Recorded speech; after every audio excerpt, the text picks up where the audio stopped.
Hey, what is up, guys? It's me, Gypsy Girl. I got another video for you guys tonight. This one is top 10 most haunted asylums and hospitals in America. Okay, let's get started. Number 10, Old Tully Hospital, Utah. In 1897, Old Tully Hospital started out as a family house. In 1913, it was transformed into what was known as the county poorhouse, where the elderly and those who had special needs were taken care of. By 1953, the building had changed once again into the Old Tully Hospital, which featured improved accommodations for patients, the added benefits of individual bathrooms, and a dedicated morgue. Wow. Before it was closed down in 2001, the hospital made its name by being in the film spot for Stephen King's The Stand. Wow, I didn't know that. I really didn't. It's cool.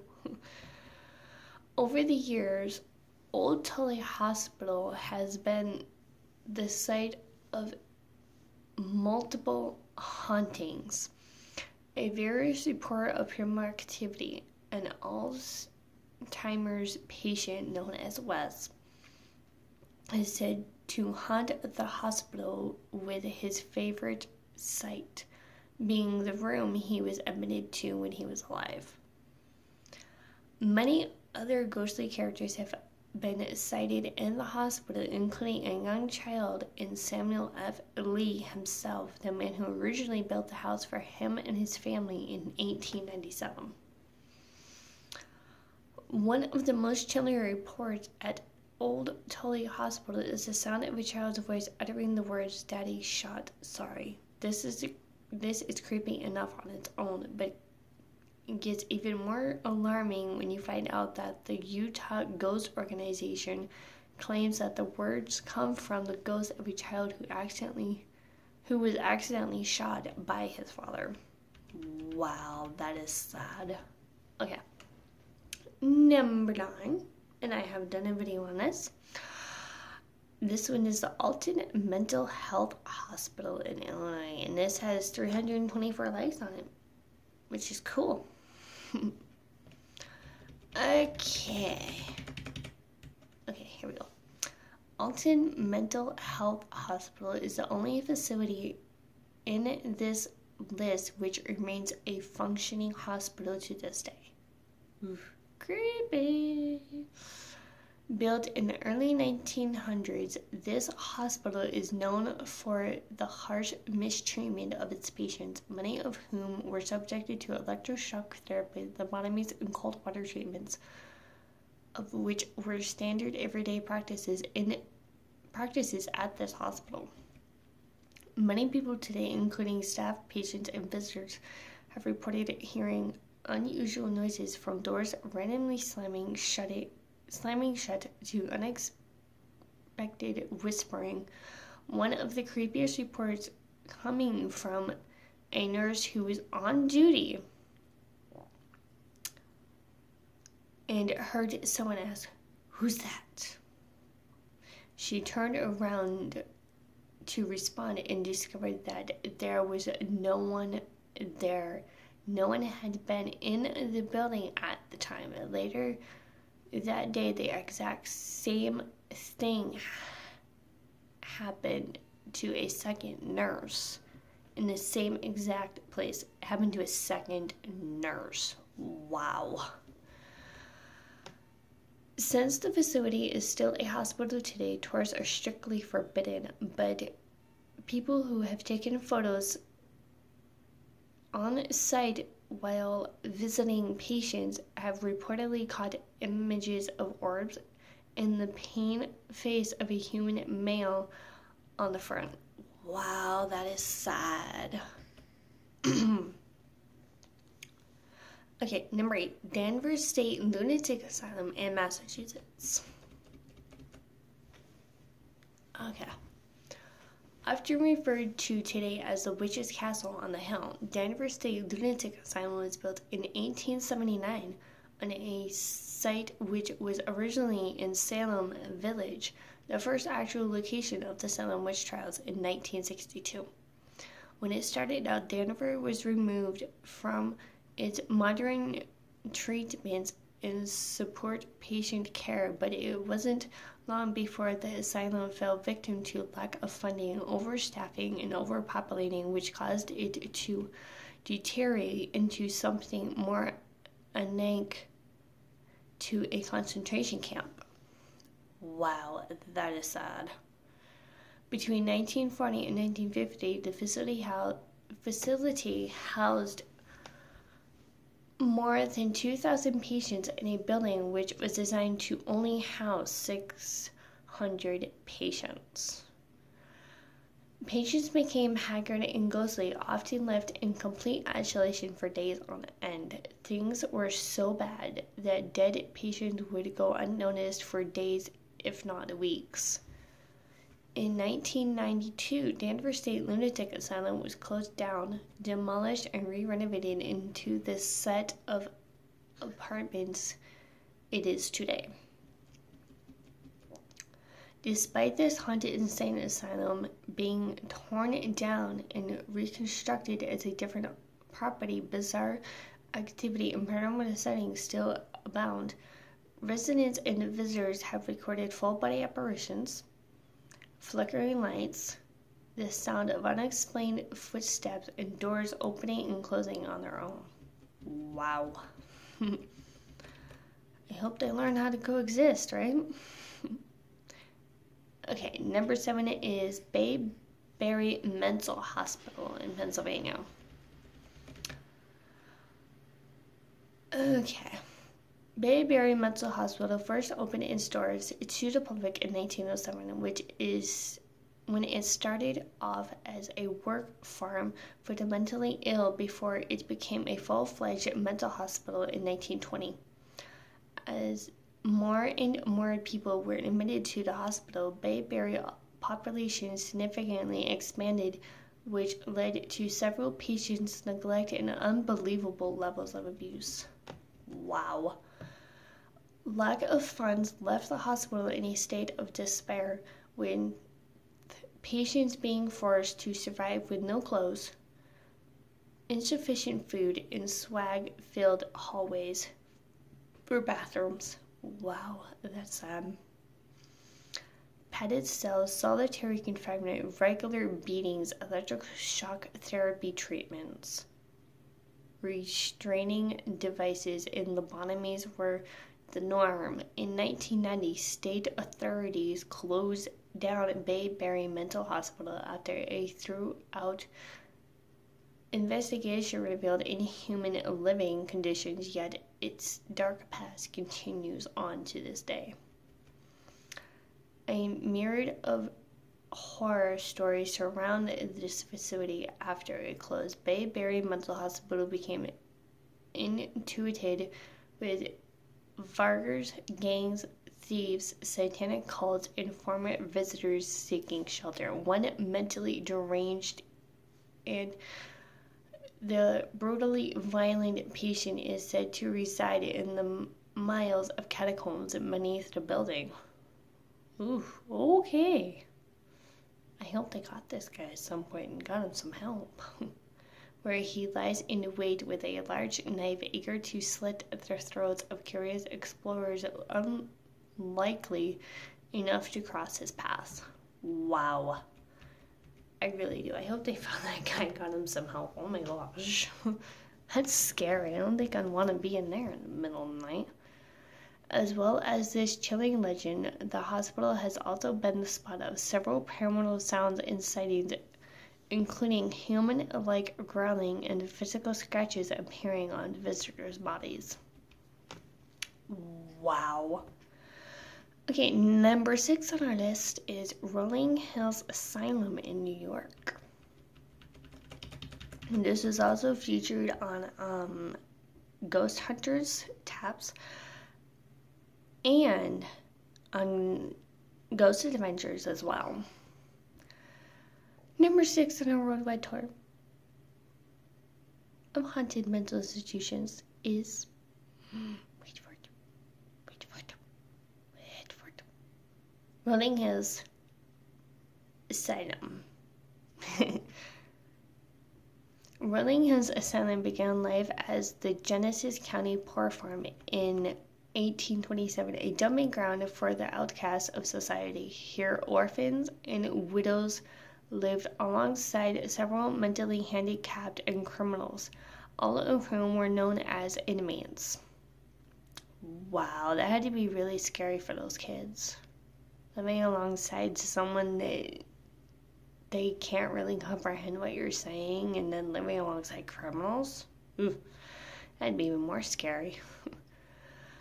There are more than 1,700 documented deaths, with hundreds more unclaimed bodies believed to be buried on site. In 1950, the poor farm was developed into the old country home and infirmary before it was transformed into a set of shops and later an antique mall. And what are the reports of the hauntings at the asylum? We're about to find out.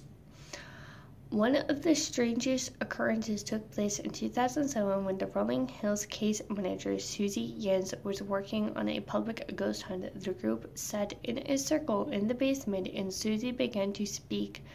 A glow stick, the only form of light in the room, began to sway back and forth, and rocking horses started to move to and fro, and several people saw and had suddenly appeared a hand had suddenly appeared and reached for a ball. Wow.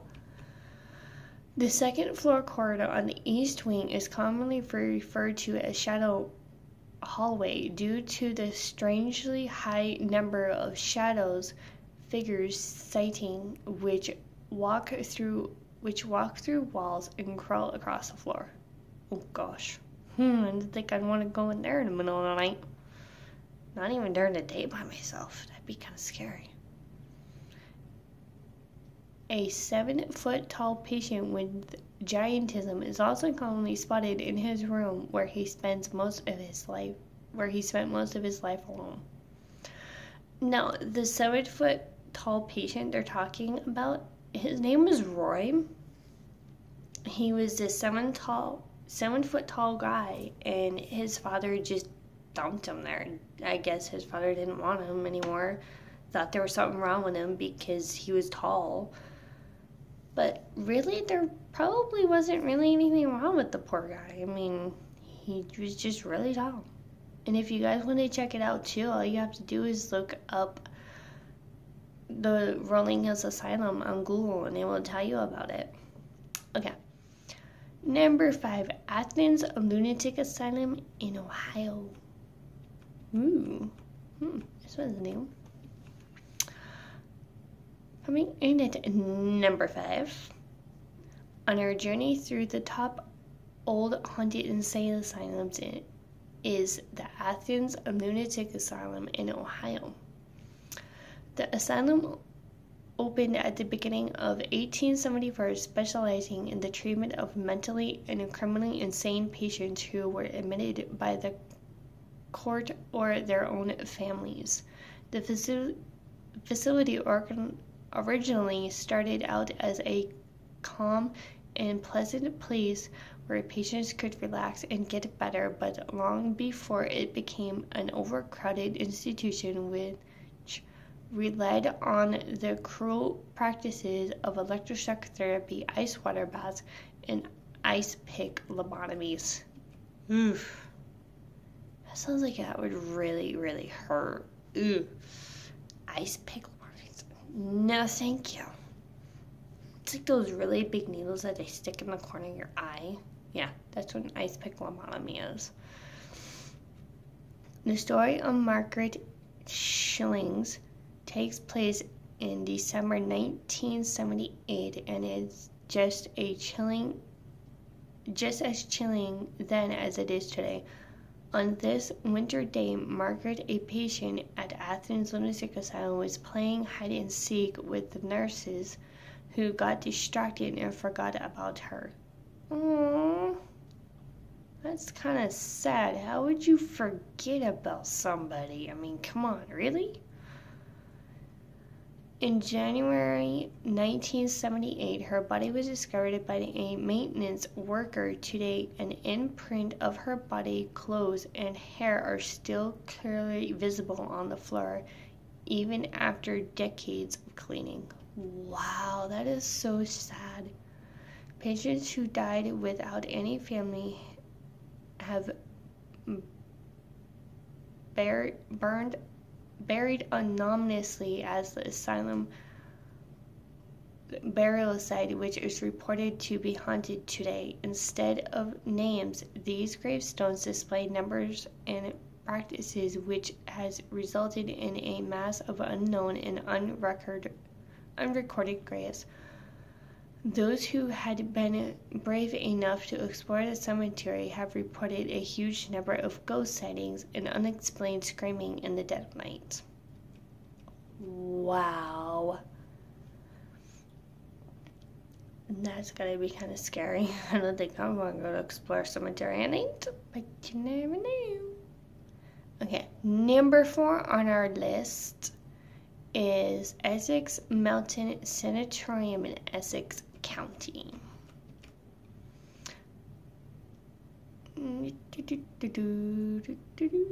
Okay, in Essex Mountain Sanatorium, the sanatorium began as the Newark City Home in 1873, a facility which was designed to serve as an orphanage, as well as to reform the local badly behaved children after a devastating fire. The reconstruction of the 2 new buildings and the decline in the number of girls sent to the facility, the dedicated female building was transformed into Essex Mountain Sanatorium in 1906 to care for tuberculosis patients. Over the years, the hospital grew consistently to cater for even increasing number of patients until it was no longer in use by 1970. The vacant ward was used to take care of the overflow of mental patients from the nearby asylum before the sanatorium finally closed its doors in 1977. Since it closed, many people have chosen to step foot on the grounds and explore the sanatorium for themselves. Some of the most common experiences include hearing footsteps running along the halls, seeing wheelchairs moving on their own, witnessing ghostly-like faces appearing on the windows, feeling a presence following you, and possibly the most terrifying of them all, hearing eerie voices shouting, "Get out!" Ooh, that'd be creepy. Okay, number 3 on our list is Trent Lunatic Asylum in West Virginia. And this was also featured on Ghost Adventures. Also, this was during their live Halloween events, which is really, really cool. If you guys seen it, it was really cool. It was awesome.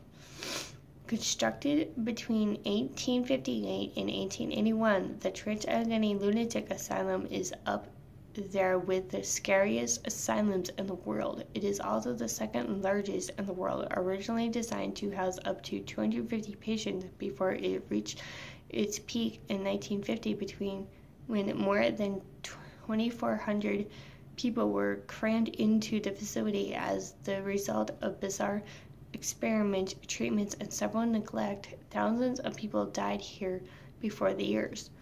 The physical deterioration of the building, complete with changes in the treatment of mentally ill, resulted in the closure of the asylum in 1994. The reason for being committed to the Trent Allegheny Lunatic Asylum was almost never ending, and including trivial things such as falling from a horse or laziness to ridiculous matters such as imaginary female trouble. Gosh, I swear people back then, especially in 1994, yeah. Or disorientation by husband, up to serious cases including murders and PSTD. This border spectrum results in a sort of mismatched patients being cooped up together, all with distorious conditions. 2 decades since the asylum closed, the staff who worked there claimed the ghosts continued to roam the halls. The manager states that she once saw 40 doors suddenly slam shut simultaneously. Wow, that had to be really creepy, seeing all 40 doors closed by their house. Wow. Whistling.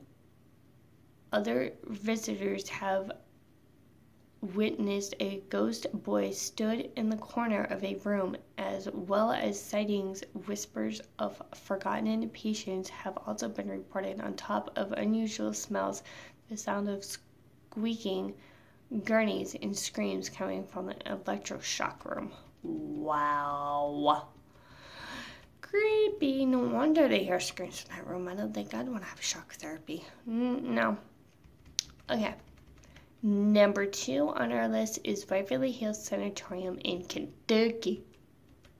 Waverly Hills Sanatorium comes in at number 2. It starts out as Waverly School in the late 1800s and evolved into a hospital in 1908. Decided to safely accommodate between 40 to 50 tuberculosis patients, as the design developed into an academic. The hospital was expanded for support at least 400 patients and was considered to be one of the best facilities at the time. In 1961, the hospital was closed down following the discovery of a tuberculosis curing antibiotic. I hope I said antibiotic.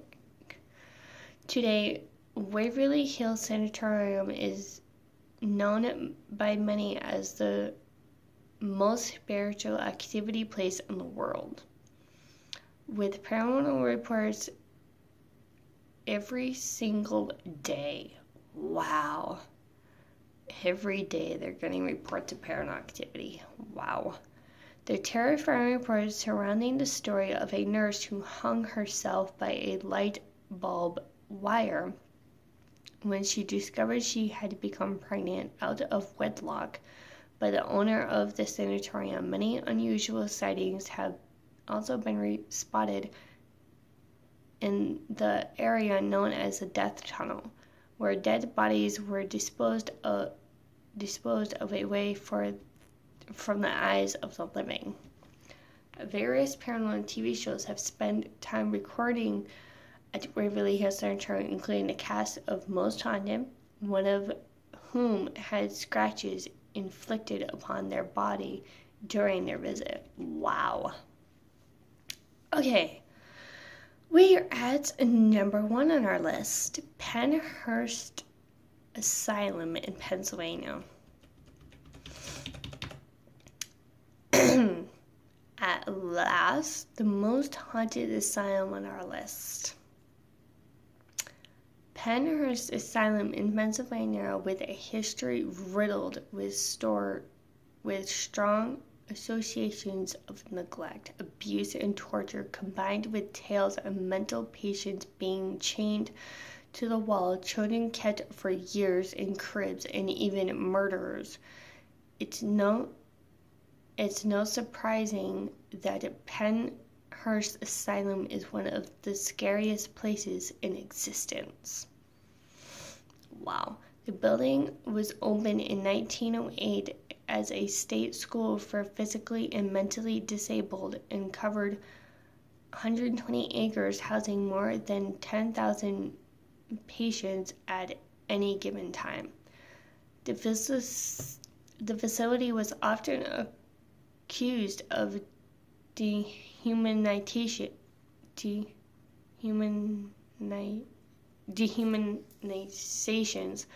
Hopefully I said that right. And it was reported to provide no help for the mentally challenged before finally being shut down in 1986. Following several allegations of abuse by residents, when Pennhurst was closed, the buildings were abandoned, and as they were, with patients' belongings strewed about and medical equipment left to rot. Wow, that is sad. That is really, really sad. There are plenty of haunted asylum stories imitating from these forbidden buildings. Several rehabilitated ghost hunter groups have visited Pennhurst Asylum, where they documented spooky audio recordings, sudden changes in temperature, and the unexplained movement of objects throughout the grounds. Spine-chilling recording of a voice exclaiming, "Go away! I'll kill you!" And "Why won't you leave?"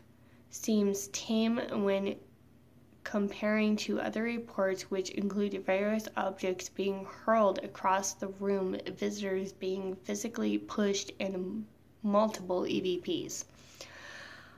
Wow, that is really sad. I even feel bad for the people that go there and investigate and then they get attacked by these people. Oh my gosh, that is really sad.